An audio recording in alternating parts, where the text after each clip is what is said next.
In June, when a new veterans clinic opened in Hinesville, the physical problems of older veterans was apparent, but it's proven more difficult to see and treat mental pain. Because there's a lot of veterans have problems, and they're drinking and they're drugging and stuff, and it's not because they want to do it, it's because they got to do it to keep their mind together. Vietnam vets Donald Singleton and Bruce McCartney know the struggles of coming home after war. A lot of veterans get put in the system, they get incarcerated. These older vets say there was little awareness about the problems they faced, and because of that, some Vietnam vets have spent years in and out of jail. Now they worry about younger veterans who've served in Afghanistan and Iraq. Thousands are leaving the military, and some find themselves overwhelmed. It's not their fault because they're going through this stuff. War is hell, all right? War is hell. We may be sympathetic, but most vets say unless you've been there, you can't really understand what it's like to be in this, and then wake up and find yourself in this, and trying to be, quote, normal again.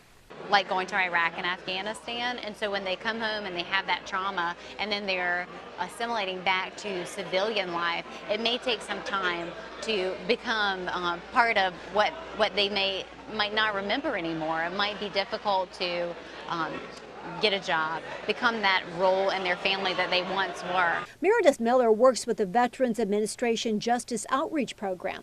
Experts say as more younger vets leave the military, some will face contact with the criminal justice system. These veterans are facing a variety of challenges. As of last year, the VA's health system had screened more than 270,000 Iraq and Afghanistan veterans for potential post-traumatic stress disorder. 1 in 3 U.S. soldiers that served in Iraq or Afghanistan may suffer from PTSD, and the rate is twice as high for those who served 2 tours, which makes up 40% of all troops. An estimated 30% of soldiers develop some type of mental problems within 3 to 4 months of being home, which may put them in contact with law enforcement. And up to 20% of returning Iraq and Afghanistan veterans turn to heavy drinking or drugs once they return to the U.S. In civilian life, the alcohol or drug use often leads to trouble with the law. So a Veterans Treatment Court really affords that veteran that may be new to the legal justice system the opportunity to seek treatment, to stop the cycle, to get some help, and hopefully make a change in their life so they're back to being a productive citizen, which they've proven they could be as a member of the military. And as we start to identify more people, I expect that we're going to see more people coming through. In 2011, Superior Court Judge Penny Haas-Friesman led the way to start a Veterans Court in Chatham County. There's so much out there already for the veteran. It's just getting all those pieces together in one place so that he or she can access them, and that's what we're doing. Right now, there are 12 vets participating in her court. The judge works with the public defender and district attorney. So we have adversarial roles just because of the nature of the criminal justice system. But this is one time we all come together. We do need to be sensitive to veterans' needs and veterans' issues. These are folks that have literally put themselves on the line. You know, they're used to structure, and so they respond well to structure. Judge Friesman says there is something different about these veteran defendants, and all seem to be benefiting from the team approach. You come to court once a week. You're in treatment with either the Veterans Administration or locally. To participate in the 24-month program, the vets must plead guilty and agree to counseling, and most also have to go to treatment for substance abuse. That people self-medicate. You know, you've got some sort of flashbacks, or there's something going on, and you don't know what to do about it, and so the easiest thing is to drugs and alcohol. With more veterans who served in Iraq and Afghanistan now leaving the military, it's expected many will struggle to transition back into civilian life. They may be returning home to a grateful nation, but it's one that may not be prepared for their problems. It's said up to 10% may have contact with the criminal justice system. And I'll bet our percentages, once we really get into this, are going to even be higher given the fact that we're in a military area. And when they come back in, we definitely need to have a different experience than we had with the Vietnam veterans returning. And hopefully that's happening. And I think the existence of veterans courts and the interest in issues that are related to veterans reflects that. The district attorney is careful to say this court is not offering someone a pass. Vets eligible cannot be charged with violent crimes like murder, armed robbery, or sex offenses. But for those offenders who qualify and who clearly need help dealing with trauma, this approach is considered important. And to put them in a structure where they can succeed. You know, my ultimate goal from my point of view is having one less victim, having a safer community, and if this person who has a mental health issue is getting treated and then they come back and can exist in this community as a law-abiding citizen, then we all win. We've had some interesting dynamics where one time there was an Afghan vet that was trying to decide whether he was even going to come into the court, because you have to, it's voluntary.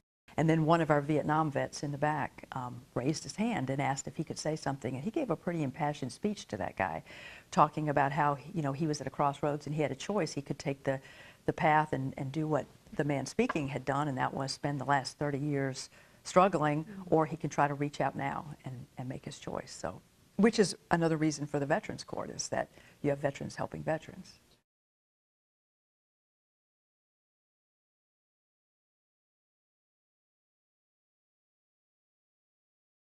That's right. This started on a national level in 2008. A judge in New York started a veterans court because he said he was seeing an increase in the arrests of younger veterans. In Chatham County, they started a veterans court here 2 years ago in an effort to help those who fought for our country, but who now seem to be fighting for their own lives. From the mountains of Afghanistan, the streets of Baghdad, and all the way back to the jungles of Vietnam, the scars of battle may never go away. War is hell, all right? War is hell. I know because I've been in a war. Donald Singleton is a Vietnam vet who worries about younger veterans becoming involved in the criminal justice system. And when they come back in, we definitely need to have a different experience than we had with the Vietnam veterans returning. And hopefully that's happening. And I think the existence of veterans courts and the interest in issues that are related to veterans reflects that. Public Defender Michael Edwards, District Attorney Meg Heap, and Chatham County Superior Court Judge Penny Haas-Friesman are working together in a veterans court here. And hopefully we're going to be able to stop the cycle of coming in and out of jail because there's some underlying issue that's been untreated. The idea to help vets seek treatment and avoid jail time. I think the courts serve to create an alternative to addressing really much of what is underlying the involvement in the justice system. Joel Rosenthal is the National Training Director for the Veterans Administration Justice Outreach Program. You know, I think we've just learned a lot over the years and understood that being in combat situations like this, that there is no way to return from those without being affected in some ways. The VA works with Chatham County's Veterans Court along with others across the country. At the conclusion of 2013, the count was 266 veterans treatment courts. Nationwide, more than 14,000 veterans have participated in the veterans court process.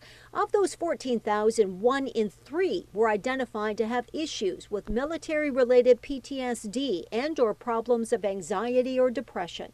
Data shows for the vets who participated, the total number of arrests 1 year later had decreased by 88% as compared to the year prior to their court admission. And overall really allow for people's lives to change in a significant way and have a huge impact on what the quality of these veterans' lives can be over time. All courts hold those arrested accountable. In Chatham County, a guilty plea is required for vets participating, but there are also treatment and counseling options that seem to be desperately needed. If you want to just look on big society levels, they've served our country, so it's time for us to look back and try to do what we can do to help them.